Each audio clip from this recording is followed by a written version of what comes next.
Je suis jardinier en serre tropicale et je conserve les collections tropicales du muséum. Et ici, pour les orchidées, donc la conservation de la collection d'orchidées. Il faut savoir que les collections d'orchidées au muséum sont arrivées vers 1798. La Seconde Guerre mondiale étant, les collections ont été perdues, malheureusement, et reconstituées à partir de 63, avec des plantes qui venaient principalement d'Asie du Sud-Est et de Madagascar. Alors on a environ 600, un peu plus de 600 espèces, sur environ 1600 plantes. Pour l'entretien de ces collections, il faut rester attentif au quotidien. Ça veut dire qu'il faut vraiment passer tous les jours regarder, on est sur du vivant.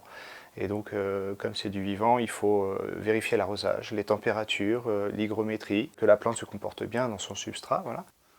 Les orchidées, tout le monde connaît les très grosses fleurs, les belles fleurs très colorées d'orchidées.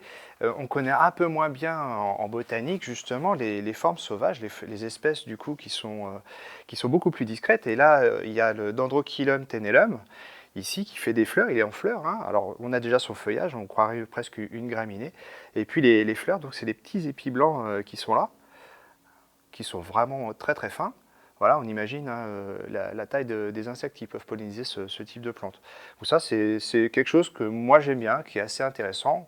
Et bon, c'est un exemple parmi tant d'autres de minuscules fleurs et qui sont finalement très jolies quand on prend un petit peu le temps de regarder.